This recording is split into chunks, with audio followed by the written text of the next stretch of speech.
You know, Denver's housing market is shifting, and if you're buying or selling on your own for the first time, you might be wondering, is this a window of opportunity or a giant proceed with caution sign? Plus, there's a shakeup in the mortgage world that could change how loans work, and Congress just passed a law that might actually make the buying process less stressful. Wow. Let's unpack it. No heavy lifting on your part required. First, let's talk about what's happening right here in the Denver metro market, because your decisions need to be based on what's going on in your backyard, not the national headlines. Now, as you may remember, we always report our numbers in arrears, so even though it's August, new listings for July were up 4.6% from July of 2024. Pendings were also up 5.8% year over year. However, listings closed were down 2.3% from last year, and median close price was $587,500, down 2.1% from July of last year when it was $599,900. Median days on the market were 25, which is up from the 16 days it took last year to go under contract, and our months of supply of homes for sale now sits at 3.5 months.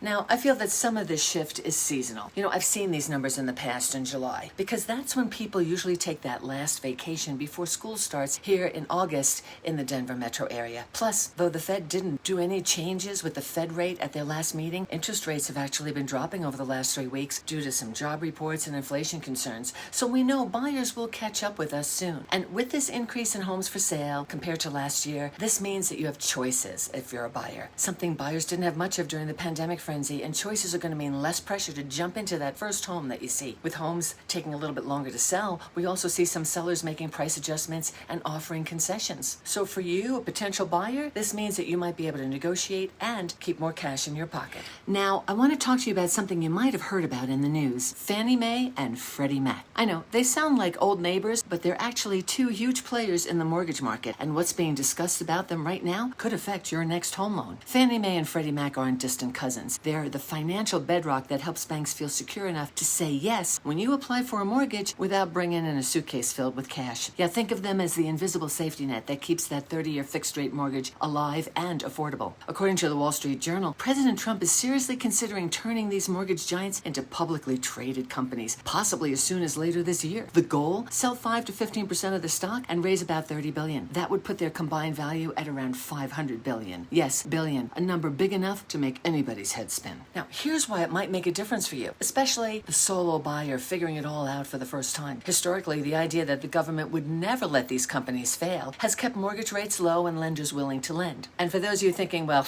it's not low enough, remember the average mortgage rate since 1977 has been 7.7%. Now, if that government guarantee ever starts to feel shaky, your mortgage costs could creep higher and credit could get tighter. So there's a lot of pro and con chatter going on about this right now. On the pro side, the thinking is, well, this could lead to more efficiency and possibly lower rates. Bill Ackman, a big-time investor, says going public could be a smart move. He believes fewer red tape hurdles and more efficiency could actually lower mortgage rates. Sounds tempting, right? However, on the cautionary side, there is concern about the risk of higher costs. Voices in Congress and the housing economic circles warn that this could backfire. Without a clear government safety net, mortgage costs could go up and make it harder for people to qualify for loans. Something I don't think any of us want to see right now in this economic environment. What would this actually mean for you, the woman managing a transition, be it downsizing, moving for a fresh start, or just easing into a new chapter? If affordability is your concern, any shift that nudges interest rates upwards could shrink your buying power. If peace of mind matters more, knowing there's still a government guarantee or a strong safety net can be just as important. You know, ladies, this isn't about Wall Street talk. It's about how much home you can afford and how confidently you feel buying it. Now, here's where you can chime right in. How do you feel about this? Does this shift feel like a window of opportunity, maybe better mortgage options for you? Or are you seeing this as a source of stress with more risk? Drop your thoughts in the comments below. I really want to hear how you feel about it and what you're thinking. Now, while the mortgage world decides what to do with Fannie Mae and Freddie Mac, there's some actual good news for buyers that's about to become a law, and I think you're really going to like this one. When you apply for a mortgage, your lender pulls your credit to see if you qualify, right? And here's the shady part. Credit bureaus often turn around and sell your information to other lenders, who then pounce like shoppers spotting free Palisade peaches at a Colorado farmer's market.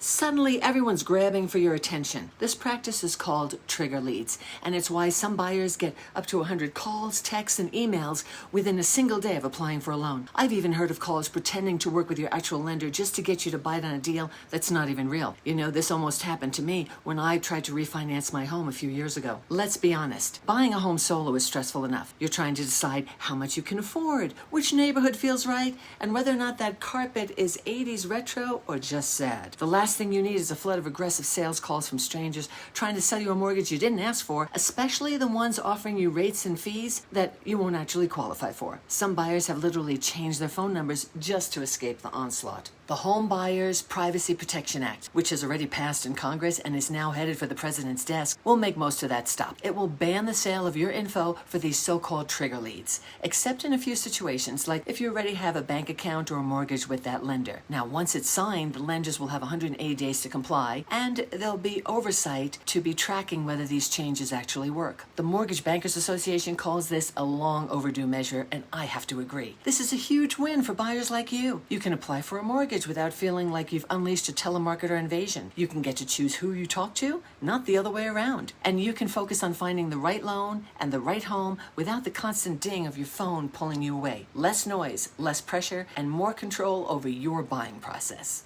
So, between a calmer market, a possible mortgage industry shakeup, and new privacy protections, wow, you've got some important decisions to make. You know, if you've been waiting for the right time to make a move on your own, this could be your moment. More homes to choose from, room to negotiate, and fewer headaches from pushy lenders. In case you're new here, I'm Peggy Durstoff, a realtor with Live Denver Suburbs, powered by HomeSmart. And if you're curious about what's out there right now in the Denver metro area, I've got a move-in ready home that checks a lot of boxes for buyers who want comfort, style, and low stress. And I've even added a link in the description. Oh, and don't forget to drop your thoughts below about the Fannie Freddie news. I want to know, how would you feel about getting a mortgage if that safety net changes? We're all trying to figure this out together. In the meantime, thank you for watching, and I'll see you on the next video.